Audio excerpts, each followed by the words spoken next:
Hai visto? Cioè, ci ho messo un'ora a addormentarmi dopo. Cioè, il quello di Scamacca, certo. Oh, poi mi spiace. Io ho visto gli highlights, perché ieri notte bastava sentire per radio, sono crollato sul gol e l'ho sentito. Però non ho sentito il gol di Scamacca. No, il primo l'ho sentito io. Cioè, la lunga ha fatto un gran gol. E poi si sono accorti subito che era fuori gioco, ci hanno messo no, ci ho messo a fare, quindi un po' indietro. Adesso il Papa con la gol pagata. Quindi mi raccomando di Elena di non usare immagini.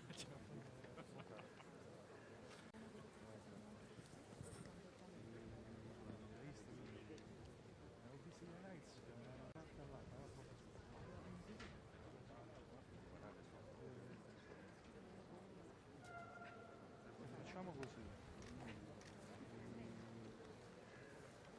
riprendere tutto questo qua.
Laudetur Jesus Christus, praise be Jesus Christ.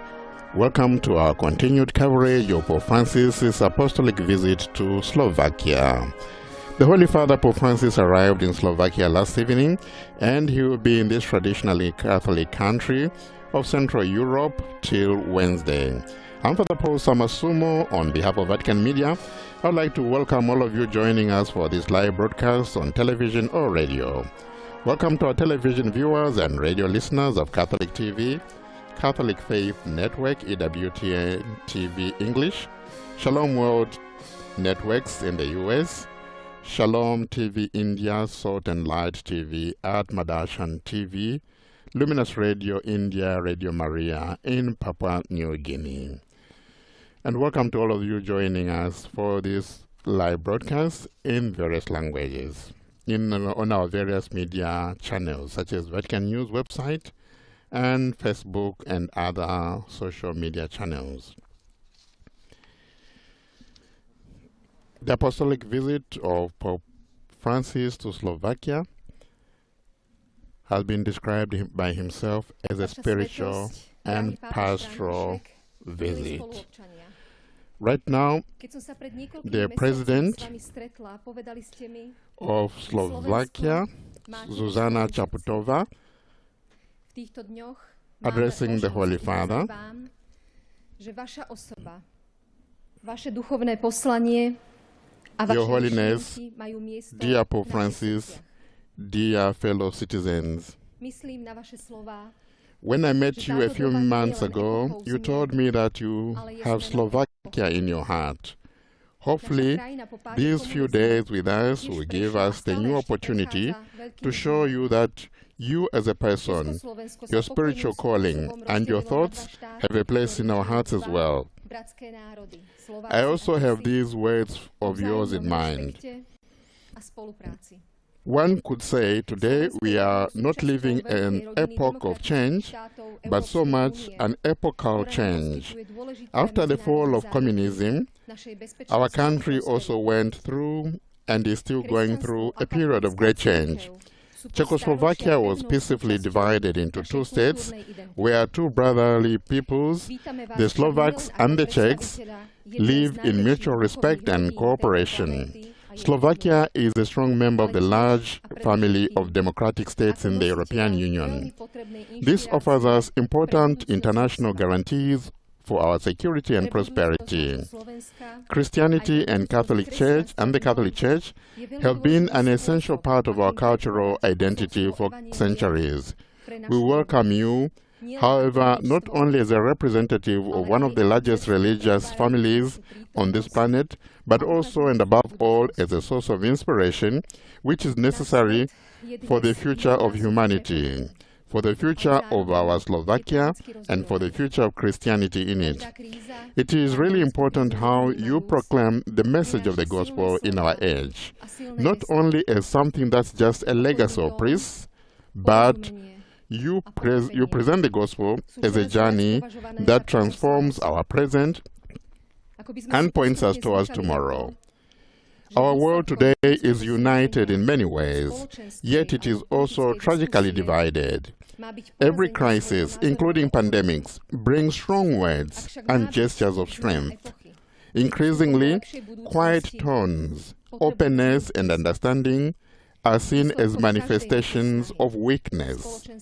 It is as if we are gradually getting used to the fact that the result of human endeavor or discussion is both social and political spheres must be the defeat of those who do not share our opinions.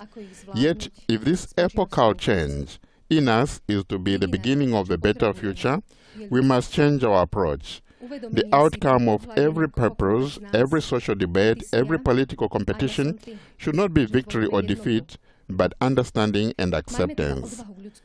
The world faces many crises, and the only way to overcome them is through cooperation. All we really need is the spirit of humanity, the realization, looking at any one of us, that you are me and I am you, that we are one. We must have the courage to express our humanity. We can only live together, and without showing mutual understanding and acceptance, we will not succeed. Your Holiness Pope Francis, we welcome you to Slovakia as one of the greatest moral and spiritual authorities of humanity today. Your way of proclaiming the gospel and your personal example of morality are an appeal also to those who are far from the visible boundaries of the Catholic Church.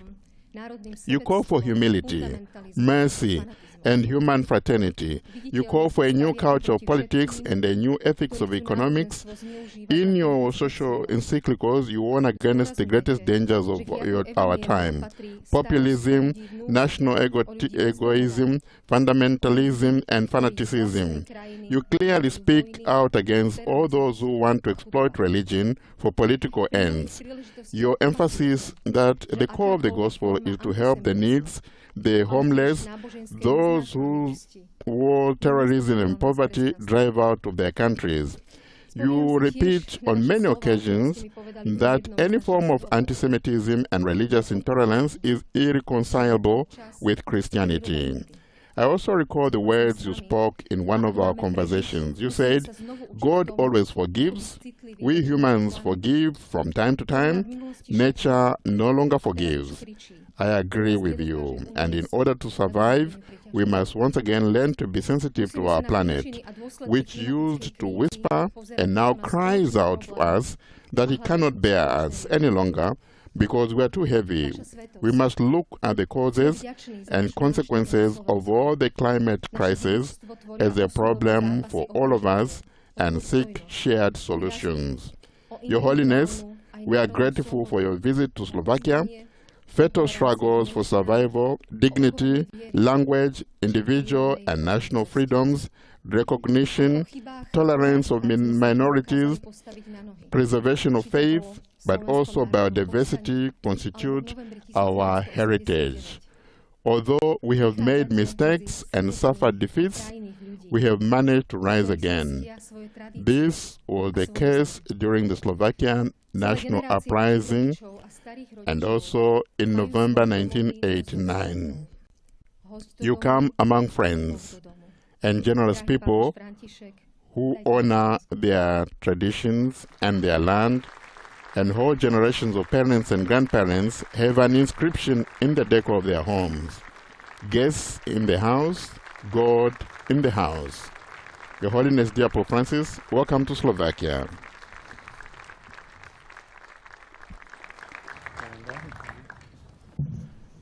And now Pope Francis will address the authorities, civic society, and diplomatic corps, members of the diplomatic corps who are meeting here in front of the presidential palace, in the presidential palace garden. He has a full day ahead of him today. We're saying at the beginning that Pope Francis is saying that he is on a spiritual and pastoral visit to Slovakia. Madam President, members of the government and the diplomatic corps, distinguished civil and religious leaders, ladies and gentlemen, I'm grateful to President Zuzana Chaputova for her words of welcome in your name and in that of the entire nation. In greeting all of you, I express my joy to be in Slovakia. I have come as a pilgrim to a young country, yet one with an ancient history, a land of deep roots situated in the heart of Europe. Truly, this land is and has always been at crossroads. It is an outpost of the Roman Empire and a point of encounter between Western and Eastern Christianity. From Great Moravia to the Kingdom of Hungary, from the Czechoslovak Republic to the present day, you have overcome numerous trials and attained integration and distinctiveness through a fundamentally peaceful process. 28 years ago, the world followed with admiration the peaceful emergence of two independent countries. This long history challenges Slovakia to be a message of peace in the heart of Europe. That calling is evoked by the great blue stripe on your flag, which symbolizes fraternity with the Slavic peoples. Such fraternity is necessary for the increasingly pressing process of integration, all the more so in these days when, after long and trying months of the pandemic, fully conscious of the difficulties to be faced, we look forward with hope to an economic upturn favored by the recovery plans of the European Union. Yet, there is always the risk of succumbing to the impatience and the lure of profit, leading to a fleeting sense of euphoria, rather than bringing people together. This proves only devices. Nor is economic recovery by itself sufficient in a world that is itself at a crossroads, in which we are all interconnected. Even as battles for supremacy are waged on various fronts, may this country reaffirm its message of integration and peace. And may Europe be distinguished by a solidarity by transcending borders, can bring it back to the center of history. Slovak history has been marked indelibly by the faith. It is my hope that that faith, by its very nature, will encourage projects and feelings inspired by fraternity, drawing upon the epic experiences of the Holy Brothers Saint Cyril and Methodius. They worked to spread the gospel at a time when Christians of this continent were united. Today, they continue to unite the different religious communities in this land. Cyril and Methodius identified with all and sought communion with all, Slavs and Greeks, Latins and alike. Their faith found expression in a spontaneous openness to others. This is the legacy that you are called to preserve, so that in our time you can be a sign of unity.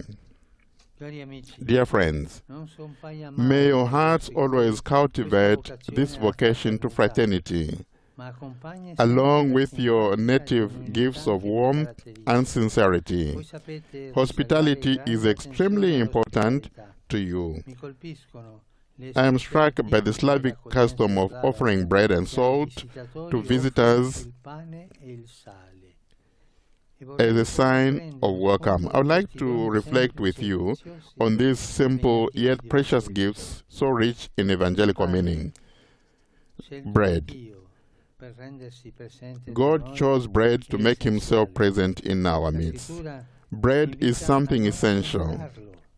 Scripture commands us not to hoard bread, but to share it. The bread, this is a powerful message for our life as a community. It reminds us that true wealth does not consist simply in multiplying things we have, but in sharing them fairly with those around us. The broken bread speaks to us of frailty. It demands that we take special care of the vulnerable in our midst. No one should be stigmatized or suffer discrimination. Our Christian way of looking at others refuses to see them as burdens or a problem, but rather brothers and sisters to be protected and protected. Bread broken and equitably shared reminds us that of the importance of justice, of giving each person the chance to find fulfillment. We need to cooperate in building a future in which laws are applied fairly to all, based on a system of justice that is not for sale. If justice is not to remain an abstract ideal, but to be real bread, a serious battle against corruption must be undertaken, and above all, the rule of law must be promoted and must prevail. Bread is also inseparably linked to an adjective, daily. Daily bread means daily work.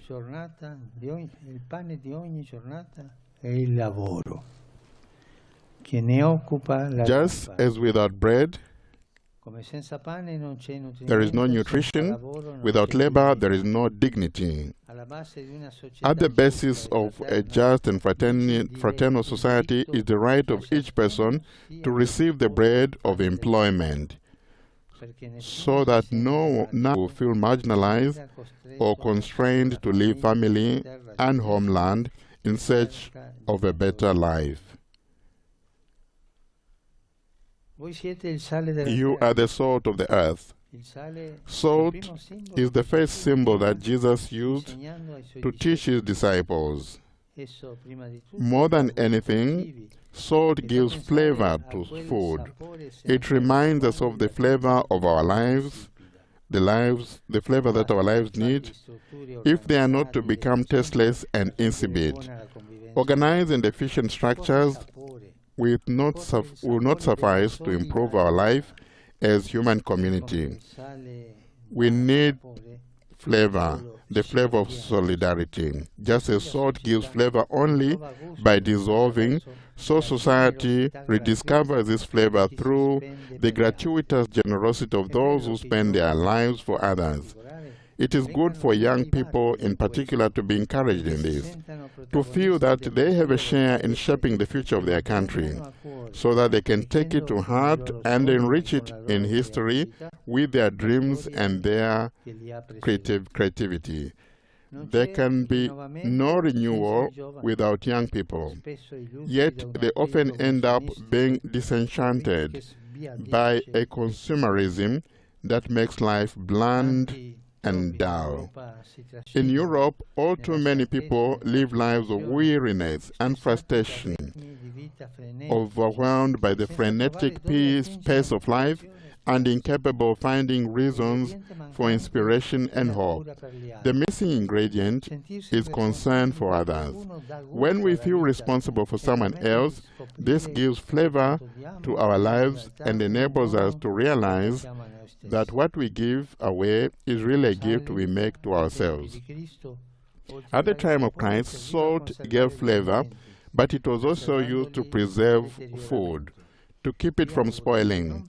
It is my hope that you never allow the rich flavors of your finest traditions to be spoiled by superficiality or consumerism and material gain, or by forms of ideological colonization. In these lands, until just a few decades ago, a single thought system stifled freedom. Today, another single thought system is emptying freedom of meaning, reducing progress to profit and rights only to individual needs. Today, as then, the salt of the earth acts not by reacting in worldly terms, by engaging in culture wars, but by quietly and humbly sowing the seeds of God's kingdom, especially by the witness of charity. Your constitution expresses the desire that the country be built on the legacy of St. Cyril and Methodius, patrons of Europe. Without impositions or pressure, they enriched culture by the gospel and thus set in motion beneficial processes. This is the path to follow, not the battle for influence and position, but the road pointed by the saints, the road of the Beatitudes. For the Beatitudes are the inspiration for Christian vision of society. St. Cyril and Methodius also showed that preserving what is good does not mean repeating the past, but being open to the newness without ever losing one's roots. Your history abounds in writers, poets, and men and women of culture who were the salt of the country. Just as salt burns when placed on wounds, so their lives often had to pass through the crucible of suffering. How many illustrious men and women endured imprisonment, yet remained interiorly free, offering a radiant example of courage, integrity, and resistance to injustice, and most of all, forgiveness. That is the salt of your earth. The pandemic is the great test of our own time. It has taught us how easy it is, even when we are all in the same boat, to withdraw and think only of ourselves. Let us instead set out anew from the realization that all of us are frail and in need of others. None can stand apart either as individuals or as a nation. May we take up the challenge of this crisis, which only makes it all the more urgent that we rethink our styles of life. It is useless to have recriminations about events of the past. We need to roll up our sleeves and together work to build the future. I encourage you to do so, lifting up your eyes as when you gaze upon your splendid Tatra mountains. There, amid forests and mountain tops that point heavenward, God seems more close and creation appears as an unspoiled home that over the centuries has sheltered one generation after another. Your mountains combine in one range a variety of peaks and landscapes, spilling over national borders in order to join together in a beauty of different peoples. Cultivate this beauty, the beauty of the whole.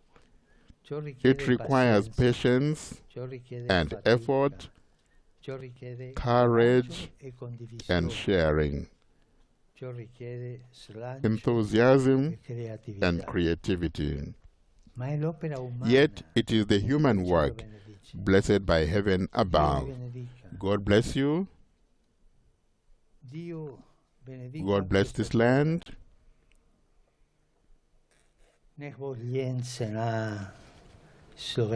God bless Slovakia. The Pope speaking there in the local language. God bless Slovakia as he concludes a very powerful message for the people of Slovakia.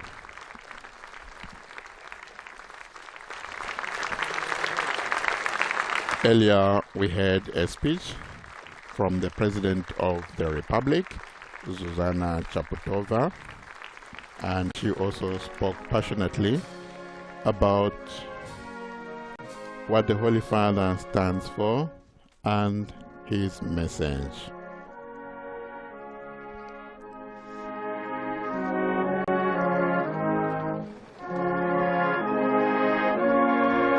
One of the early events of the morning, and Pope Francis has a very long day ahead of him today. He will be in Slovakia until Wednesday. He has told us himself that he's looking forward, especially to making a pilgrim to Our Lady of Sorrows of Slovakia. This is going to do on the last day, on Wednesday, that is day after tomorrow. He will go to Shashkin. In the city, there is the image of the Virgin Mary, who has attracted many pilgrims for decades. Pope Francis has a special devotion to Our Lady of Sorrows. Shashkin was also a favorite destination for Mother Teresa and Saint Pope John Paul II. The image of Our Lady of the Seven Sorrows is a figure that is so immense and incorporated and has been so for the people of Slovakia.